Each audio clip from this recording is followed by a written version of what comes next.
जय श्री कृष्णा मित्रों, जय जय श्री सीताराम। आइए देखते हैं सुमित ज्ञान यूट्यूब चैनल में। स्वागत है सभी दर्शकों का हमारे सुमित ज्ञान यूट्यूब चैनल में। सभी दर्शकों से मेरी तरफ से जय श्री कृष्णा, जय जय श्री सीताराम। मित्रों, हमारे ऑडियो वीडियो के साथ में अंत तक बने रहें और सुने एक बहुत सुंदर किस्सा गधे, बैल और उनके मालिक का। तो हमारे वीडियो के साथ अंत तक जुड़े रहें और हमारे चैनल को सब्सक्राइब करें, लाइक करें, जिससे आने वाली वीडियो आप लोग तक पहुंचते रहें। दोस्तों, एक बड़ा व्यापारी था जिसके गांव में बहुत से घर और कारखाने थे जिनमें तरह तरह के पशु रहते थे। एक दिन वह अपने परिवार सहित कारखानों को देखने के लिए गांव गया। उसने अपनी पशुशाला भी देखी जहां एक गधा और एक बैल बंधे हुए थे। उसने देखा कि वे दोनों आपस में वार्तालाप कर रहे हैं। वह व्यापारी पशु पक्षियों की बोली समझता था। वह चुपचाप खड़ा होकर दोनों की बातें सुनने लगा। बैल ने गधे से कहा, तू बड़ा ही भाग्यशाली है, सदैव सुख पूर्वक रहता है, मालिक हमेशा तेरा ख्याल रखता है, तेरी रोज मलाई दलाई होती है, खाने को दोनों समय जो और पीने के लिए साफ पानी मिलता है। इतने आदर सत्कार के बाद भी तुझसे केवल यह काम लिया जाता है कि कभी काम छोड़ने पर मालिक तेरी पीठ पर बैठकर कुछ दूर चला जाता है। तुझे दाने घास की कभी कमी नहीं होती और तू जितना भाग्यवान है मैं उतना ही अभागा हूं। मैं सवेरा होते ही पीठ पर हल लाद कर जाता हूं। वहां दिन भर मुझे हल में जोत कर चलाते हैं। हल बाहा मुझ पर बराबर चाबुक चलाता रहता है। उसके चाबुकों की मार से पीठ और जुएं से मेरे कंधे छिल गए हैं। सुबह से शाम तक ऐसा कठिन काम लेने के बाद भी ये लोग मेरे आगे सूखा और सड़ा भूसा डालते हैं जो मुझसे खाया नहीं जाता। रात भर मैं भूखा प्यासा अपने गोबर और मूत्र में पड़ा रहता हूं और तेरी सुख सुविधा पर ईर्ष्या किया करता हूं। गधे ने यह सुनाकर कहा, ए भाई, जो कुछ तू कहता है सब सच है। सचमुच तुझे बड़ा कष्ट है, किंतु जान पड़ता है कि तू इसी में प्रसन्न है।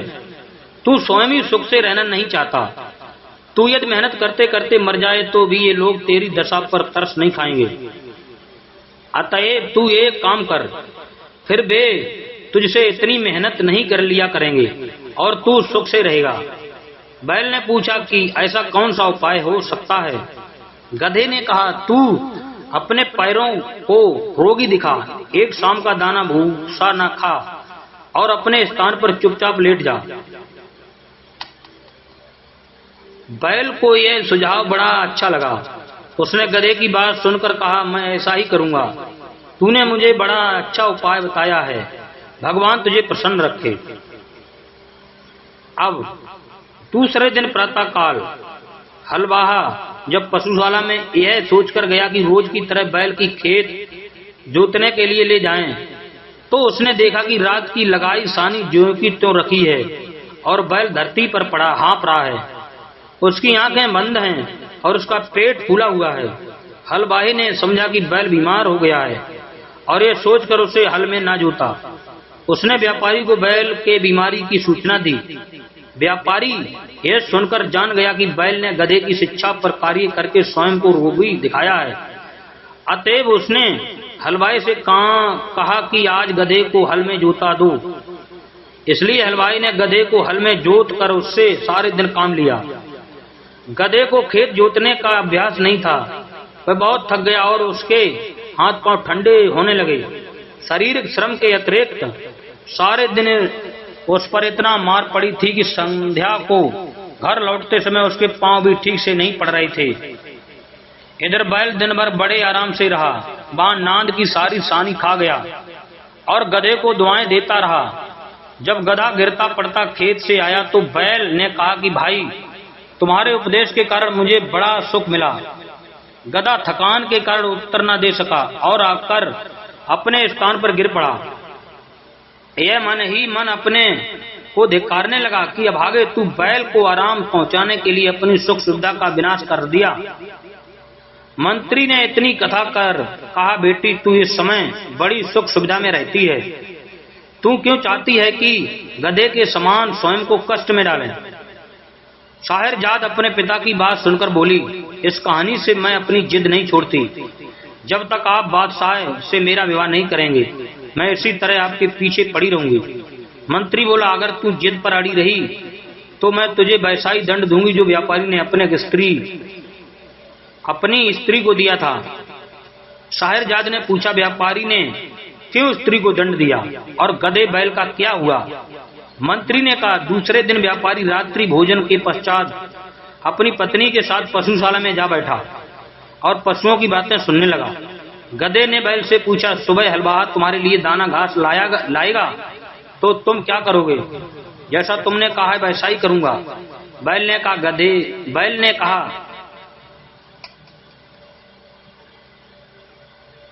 ने कहा जैसा आपने बताया मैं वैसा ही करूंगा, मैं खाऊंगा नहीं।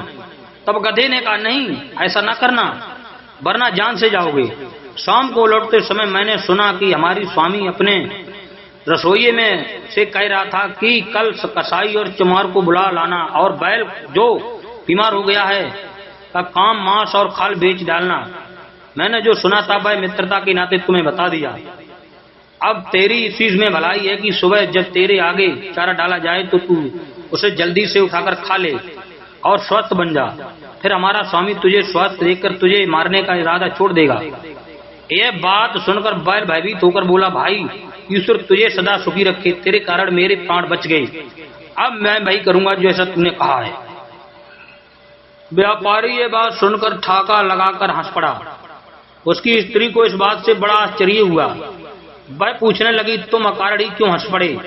व्यापारी ने कहा कि यह बात बताने की नहीं है, मैं सिर्फ यह कह सकता हूँ कि बैल और गधे की बातें सुनकर हंसा हूँ। स्त्री ने कहा, मुझे भी विद्या सिखाओ जिससे पशुओं की बोली समझ लेते हैं। व्यापारी ने इससे इनकार कर दिया। स्त्री बोली, आखिर तुम मुझे ये क्यों नहीं दिखाते?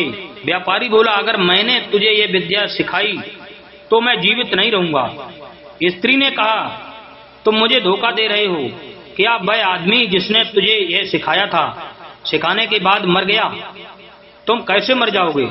तुम झूठ बोलते हो। कुछ भी हो, मैं तुमसे ये विद्या सीख कर रहूंगी। अगर तुम मुझे नहीं सिखाओगे तो मैं प्राण त्याग दूंगी। यह कहकर वह स्त्री घर में आ गई और अपनी कोठरी का दरवाजा बंद करके रात भर चिल्लाती रही और गाली गलौज करती रही। व्यापारी रात को तो सो गया, लेकिन दूसरे दिन भी वही हाल देखकर तो स्त्री को समझाने लगा कि तू बेकार जिद करती है, यह विद्या तेरे सीखने योग्य नहीं है। स्त्री ने कहा कि जब तक मुझे यह भेद नहीं बताओगे मैं खाना पीना छोड़े रहूंगी और उसी प्रकार चिल्लाती रहूंगी। व्यापारी ने कहा कि अगर मैं तेरी मूर्खता की बात मान लूं तो मैं अपनी जान से हाथ धो बैठूंगी। स्त्री ने कहा, मेरी बला से तुम जियो या मरो, लेकिन मैं तुमसे यह सीख कर रहूंगी कि पशुओं की बोली कैसे समझी जाती है। व्यापारी ने जब देखा कि यह महामूर्ख अपना हट छोड़ नहीं रही है तो उसने अपने और ससुराल के रिश्तेदारों को बुला लिया कि वे स्त्री को अनुचित हट छोड़ने के लिए समझाएं। उन लोगों ने भी उस मूर्ख को हर प्रकार समझाया, लेकिन वह अपनी जिद से ना हटी। इससे इस बात की बिल्कुल चिंता ना थी कि उसका पति मर जाएगा। छोटे बच्चों माँ की यह दशा देखकर हाहाकार करने लगा।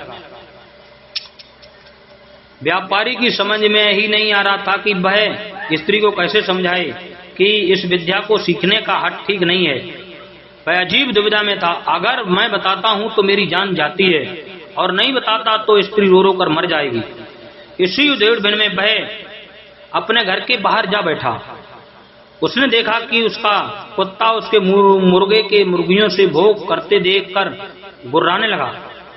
उसने मुर्गे से कहा, तुझे लज्जा नहीं आती कि आज के जैसी दुखदाई दिन भी तू यह काम कर रहा है?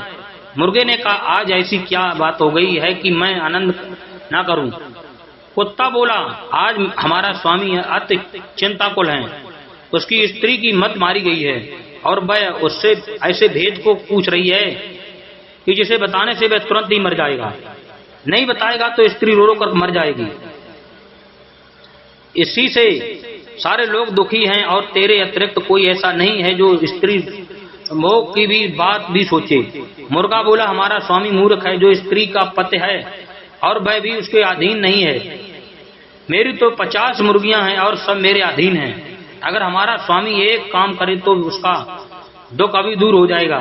कुत्ते ने पूछा कि स्वामी क्या करें कि उसकी मूर्ख स्त्री की समझ में वापस आ जाए। मुर्गे ने कहा, हमारे स्वामी को चाहिए कि एक मजबूत डंडा लेकर उस कोठरी में जाए स्त्री चीख चीख चिल्ला रही है, दरवाजा अंदर से बंद कर ले और स्त्री की जंप पर पिटाई करे। कुछ देर में स्त्री अपना हट छोड़ देगी। मुर्गे की बात सुनकर व्यापारी ने उठाकर एक मोटा डंडा लिया और उस कोठरी में गया जहां उसकी पत्नी चीख चिल्ला रही थी। दरवाजा अंदर से बंद करके व्यापारी ने स्त्री पर डंडे बरसाना शुरू कर दिए। कुछ देर चीख पुकार पड़ने पर भी जब स्त्री ने देखा कि डंडे पड़ते ही जा रहे हैं तो वह घबरा उठी। वह पति के पैरों पर गिर गई। गिर कर कहने लगी कि अब हाथ रोक ले, अब मैं कभी ऐसी जिद नहीं करूंगी। इस पर व्यापारी ने हाथ रोक लिया। एक कहानी सुनाकर मंत्री ने शाहरजाद से कहा कि अगर तुमने अपना हाथ न छोड़ा तो मैं तुम्हें ऐसा ही दंड दूंगा जैसा व्यापारी ने अपनी स्त्री को दिया था।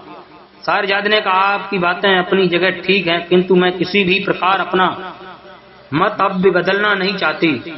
अपनी इच्छा का अचौत्य सिद्ध करने के लिए मुझे भी कई ऐतिहासिक घटनाएं और कथाएं मालूम हैं, लेकिन उन्हें कहना बेकार है। यदि आप मेरी कामना पूरी ना करेंगे तो मैं आपसे पूछे बगैर स्वयं ही बादशाह की सेवा में पहुंच जाऊंगी। अब मंत्री विवश हो गया और उसे शाहरजाद की बात माननी पड़ी। वह बादशाह के पास पहुंचा और अत्यंत शोक संतप्त सुर में निवेदन करने लगा, मेरी पुत्री आपके साथ विवाह सूत्र में बंधना चाहती है। बादशाह को इस बात पर बड़ा आश्चर्य हुआ। उसने कहा, तुम सब कुछ जानते हो फिर भी तुमने अपनी पुत्री के लिए ऐसा भयानक निर्णय क्यों लिया? मंत्री ने कहा, लड़की ने खुद ही मुझ पर इस बात के लिए जोर दिया है। उसकी खुशी इस बात में है कि वह एक रात के लिए आपकी दुल्हन बनने और सुबह मृत्यु के मुख में चली जाए। बादशाह का आश्चर्य इस बात से और बड़ा और वह बोला, तुम इस धोखे में न रहना कि तुम्हारा ख्याल कर मैं अपनी प्रतिज्ञा छोड़ दूंगा। सवेरा होते ही मैं तुम्हारे ही हाथों अपनी बेटी को सौंपूंगा कि उसका वध करवाओ। यह भी याद रखना कि यदि तुमने संतान प्रेम के कारण उसके बंध में विलम्ब किया तो मैं उसके वध के साथ तेरे वध की भी आज्ञा दूंगा। मंत्री ने निवेदन किया, मैं आपका चरण सेवक हूँ। यह सही है कि वह मेरी बेटी है और उसकी मृत्यु से मुझे बहुत सी दुख होगा, लेकिन मैं आपकी आज्ञा का पालन करूंगा। बादशाह ने मंत्री की बात सुनकर कहा, यह बात है तो इस कार्य में विलम्ब क्यों किया जाए? तुम आज ही रात को अपनी बेटी को लाकर उसका विवाह मुझसे करा दो। मंत्री बादशाह से विदा लेकर अपने घर गया और शाहरजाद को सारी बात बताई। शाहरजाद सुनकर बहुत प्रसन्न हुई और अपने शोकाकुल पिता के प्रति कृतज्ञता प्रकट कर कहने लगी, आप मेरा विवाह करके कोई पश्चाताप ना करें। भगवान चाहेगा तो इस मंगल कार्य से आप जीवन पर्यंत हर्षित रहेंगे। फिर शाहरजाद ने अपनी बेटी बहन दुनियाजाद को एकांत में ले जाकर उससे कहा, मैं उससे एक बात से मैं सहायता चाहती हूँ, आशा है तुम इससे इनकार ना करोगी। मुझे बादशाह से ब्याह करने के लिए ले जाएंगे। तुम इस बात से शोक विवल ना होना, बल्कि मैं जैसा कहूँ वैसा करना।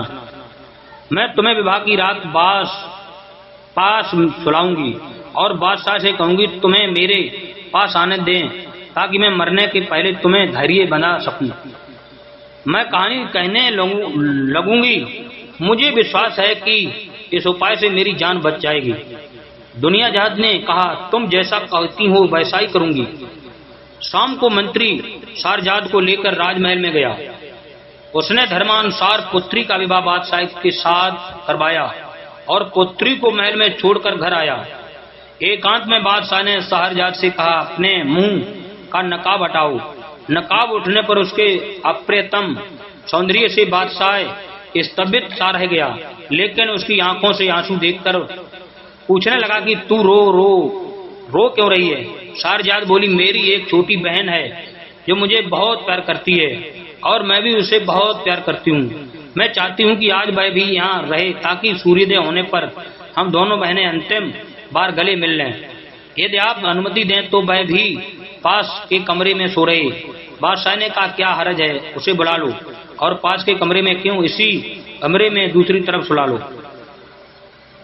चुनांचे दुनियाजाद को भी महल में बुला लिया गया। शाहरजाद के साथ ऊंचे शाही पलंग पर सोया और दुनियादी पास ही दूसरे छोटे पलंग पर लेट रही। जब एक घड़ी रात रह गई तो दुनियाद ने शाहरजाद को जगाया और बोली, बहन, मैं तो तुम्हारे जीवन की चिंता से रात भर ना सो सकी। मेरा चित्त बड़ा व्याकुल है। तुम्हें बहुत नींद ना आ रही हो और कोई अच्छी सी कहानी इस समय तुम्हें याद हो तो सुनाओ, ताकि मेरा जी बहले। शाहरजाद ने बादशाह से कहा, यदि आपकी अनुमति हो तो मैं जीवन के अंतिम क्षण में अपनी प्रिय बहन की इच्छा पूरी कर लूं। बादशाह ने अनुमति दे दी। जय श्री कृष्णा मित्रों, जय जय श्री सीताराम। हमारे चैनल को सब्सक्राइब करें, लाइक करें और भी ज्ञानवर्धक वीडियो इसी प्रकार सुनते रहें, पाते रहें। जय श्री कृष्णा, जय जय श्री सीताराम।